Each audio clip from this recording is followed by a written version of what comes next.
Pimple और acne एक ही बीमारी के दो नाम हैं।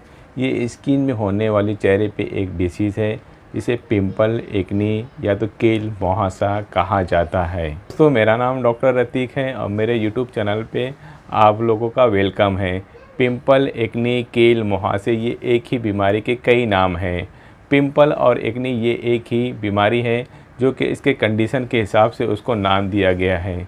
जैसे कि आपको फ़ोटो में दिखाया जा रहा है, जो स्किन हमारी होती है, स्किन के नीचे जब बाल की जो जड़ होती है उसके बाजू में एक हिस्सा होता है जिसे हम सीबम कहते हैं या सीबेशियस ग्लैंड कहते हैं। जब सीबेशियस ग्लैंड में किसी किस्म का इन्फेक्शन हो जाता है तो स्किन में जो बारीक सुराख होता है वो बंद हो जाता है। उसकी वजह से वहाँ पर बैक्टीरिया इन्फेक्शन हो जाता है या कभी कभी इन्फ्लामेशन हो जाता है, जिसकी वजह से वहाँ पे स्वेलिंग, रेडनेस हो जाती है। इस कंडीशन को एक्ने कहते हैं। इसके बाद जब ये बहुत ज़्यादा बढ़ जाता है और जब ये स्किन के ऊपरी हिस्से में आता है तो ये लाल, पीला, ब्लैक हेड या वाइट हेड की शक्ल ले लेता है, तो उसे हम पिंपल कहते हैं। ये एक ही बीमारी है लेकिन इसके नाम कई सारे हैं। पिंपल के कई टाइप्स है, जैसे कि इसे 3 टाइप्स में बांटा गया है। ये नंबर 1 तो इसे पिंपल कहते हैं, नंबर 2 इसे ब्लैक हेड कहते हैं और नंबर 3 वाइट हेड।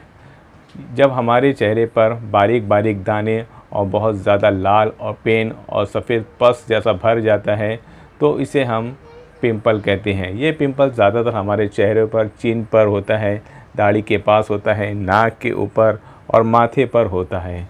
उसके बाद ब्लैक हेड। जो ब्लैक हेड होता है, ये ब्लैक, इसमें एक किस्म का इन्फ्लामेशन होने की वजह से एक हिस्सा बन जाता है जिसे हम ब्लैक हेड कहते हैं। ये हमारे स्किन के पोर के ऊपर होता है और जो बारीक बारीक काले काले हिस्से दाने बने होते हैं। इसी तरह वाइट हेड बोले तो वाइट की तरह होता है और इसमें पस भरा होता है। इसके काउजेज़ के बारे में हम बात करेंगे। इसके काउजेज़ जो होते हैं ज़्यादातर ये एज के हिसाब से माना जाता है। फ़िलहाल अभी तक इसके कोई काउजेज़ डॉक्टर और साइंटिस्ट अभी तक ढूंढ नहीं पाए हैं, लेकिन लोगों का ऐसा कहना है कि ये एज के हार्मोनल डिसबैलेंस की वजह से या हार्मोनल चेंजेस की वजह से होता है। ये ज़्यादातर मेल्स में या फीमेल्स में दोनों में होता है, लेकिन ये 12 से 15 साल से शुरू होता है और ज़्यादातर ये 25 से 28 साल के दरमियान पूरा चेहरा साफ़ हो जाता है। इसके काउजेस में देखा गया है तो ज़्यादातर ये हार्मोनल चेंजेस की वजह से होता है या फिर बहुत ज़्यादा स्किन में बहुत ज़्यादा केमिकल इस्तेमाल करने से होता है या फिर दाने को दबाकर फोड़ने की वजह से या स्किन को बार बार रब करने की वजह से या फिर ऐसे मरीज़ों में भी देखा जाता है जिनके चेहरे पर बहुत ज़्यादा ऑयल या ऑयली स्किन होते हैं, उनमें भी देखा जाता है। मेरे क्लिनिक में बाद मरीज़ों को मैं देखा हूँ ये हेरिडिटी भी होता है, यानी अगर ऐसे मरीज़ में भी जिनमें माँ बाप के चेहरे पे बहुत ज़्यादा जवानी में दाने आए हैं तो टीन एजर में उनको भी आते हैं। अब हम बात करेंगे इसकी प्रिवेंशन के बारे में, मतलब हमें इससे किस तरह से बचना चाहिए। सबसे पहले जैसे कि ये एक बैक्टीरियल इन्फेक्शन होता है या फिर स्किन के अंदर इन्फ्लामेशन होने की वजह से होता है, तो हमें चाहिए कि बार बार अपने चेहरे को वॉश करें। वार्म वाटर यानी गर्म पानी से, अपने कुनकुने पानी से अपने चेहरे को धोना चाहिए। धूल मिट्टी से बहुत बचना चाहिए। अगर हम बाहर से कहीं से आ रहे हैं, हमारे चेहरे पे बहुत ज़्यादा डस्ट है तो उसे बार बार हमें साफ़ करना चाहिए। बहुत ज़्यादा हार्ड फेस वॉश का इस्तेमाल बिल्कुल ना करें और अपने दाने को दबाकर बिल्कुल ना फोड़ें। और अगर आप किचन में काम कर रहे हैं, किचन में काम करने के बाद बहुत ज़्यादा चेहरे पे ऑयल या ऑयली स्किन हो जाती है तो आप उसे फ़ौरन कोई भी फेस वॉश से धो लीजिए। तो अब हम बात करेंगे इसके लाइन ऑफ ट्रीटमेंट में। होम्योपैथिक में जो सबसे अच्छा और मैं अपने क्लिनिक में ज़्यादा इस्तेमाल करता हूँ और उसका बहुत अच्छा रिज़ल्ट मिलता है, सबसे पहले वहाँ से शुरू करूँगा। मेरे क्लिनिक में सबसे ज़्यादा जो अपने मरीज़ों को मैं देता हूँ उसका नाम है काली बाइक्रोम। काली बाइक्रोम 30 में मैं इस्तेमाल करता हूँ। आप इसे 1 कप पानी में 2 से 3 ड्रॉप डाल के दिन में 3 से 4 बार इस्तेमाल करें। काली बाइक्रोम ऐसे मरीज़ों को दिया जाता है जिनके चेहरे पे दाना हो और बारीक बारीक चेहरे पे, गालों पे, माथे पे और नाक के तरफ चेहरे पे दाने पाए जाते हों।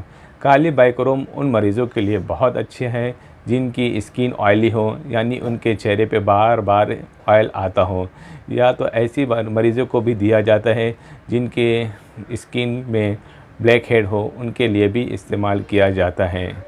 उसके बाद फिर मैं दवा देता हूँ सल्फ़र। होम्योपैथिक में स्किन के लिए सबसे अच्छी दवा मानी जाती है वो है सल्फ़र।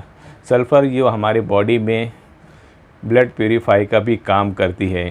आप इसे 30 में दिन में 2 से 3 बार ही इस्तेमाल करिए और ये 1 से 2 बार इस्तेमाल करने के बाद 1 हफ़्ते तक ना खाएं। फिर 1-2 हफ़्ते के बाद 30 में 2-3 ड्रॉप ले लें, उसके बाद फिर रख दें। ये दवा आपको धीरे धीरे कई महीनों तक लेना है, इससे आपके खून धीरे धीरे साफ़ होते जाएंगे। अगर इस दवा से आपको अगर बॉडी में कहीं और भी स्किन डिजीज़ है तो धीरे धीरे वो साफ़ हो जाते हैं। उसके बाद मैं जो दवा इस्तेमाल करता हूँ वो है सैलेसिया। सैलेसिया ऐसे मरीज़ों को दी जाती है जिनमें बहुत ज़्यादा चेहरे पर दाने हों, बारीक बारीक दाने पूरे चेहरे पे हो और दबाने पे पेन भी होता है और दबाने से उसमें मेवाद निकलती हो, तो ऐसी दवा देने से, सैलेसिया देने से उनमें पूरे मेवाद बाहर आ जाती है। उसके बाद में जो आखिरी दवा है वो है हेपार सल्फ। इस दवा के इस्तेमाल से आपके चेहरे पे जो मेवाद और गांठें बन गई है वो ख़त्म हो जाती है और मेवाद बनना बंद हो जाती है। उसमें पेन और बहुत ज़्यादा स्वेलिंग है वो भी ख़त्म हो जाती है। और ऐसी इन्फ्लामेशन की गांठ जैसे कि पेन, रेडनेस और स्वेलिंग अगर आपके चेहरे पे है तो फिर इसके इस्तेमाल से आपके जो चेहरे पे दाने हैं वो धीरे धीरे ख़त्म हो जाते हैं। एक्वाफिलम क्यू, इस दवा का इस्तेमाल ब्लड प्यूरीफाई के लिए भी किया जाता है। अगर आपके चेहरे पे बहुत ज़्यादा कील मुहासे आ रहे हैं तो आप इसे अपने चेहरे पे लगा भी सकते हैं। इस दवा को आप एक प्याले में लीजिए और कॉटन स्वैब में भिगा के अपने चेहरे पर लगा लीजिए। उसके बाद 5 से 10 मिनट के बाद आप अपना चेहरा धो लीजिए। इससे आपके फेस पे जो ऑयल है वो भी ख़त्म हो जाएंगे और साथ में ये एंटीसेप्टिक का भी काम करता है, कील मुहासे को भी साफ़ कर देगा। अगर आपके दाने पे निशान और चेहरे पे निशान आ गया है, काले रंग का निशान आ गया है, तो ये उसको भी ख़त्म करेगा। बेरबेरिस एक्वाफिलम क्यू आप 1 कप पानी में 5 से 10 बूंद डाल के अगर इस्तेमाल करेंगे तो उसका रिज़ल्ट बहुत अच्छा मिलता है। इससे आपके चेहरे पे ग्लो आ जाएगा। अगर आपके गर्दन पे काला निशान है और चेहरे पे साइड में कहीं काला निशान है तो आप उसे लोकली अप्लाई कर सकते हैं। इसके लगातार इस्तेमाल करने से आपकी स्किन बिल्कुल सफ़ेद और साफ़ हो जाएगी और आपके चेहरे पे ग्लो आ जाएगा। तो मेरी इसी तरह नॉलेज वाली वीडियो देखने के लिए आप मेरे यूट्यूब चैनल को लाइक करें और सब्सक्राइब करें। बाजू में दिया हुआ बेल आइकॉन का आप ज़रूर दबाएं। इससे ये होगा कि आप मेरे आने वाली वीडियो को पहले देख लेंगे। जब तक के लिए जय हिंद।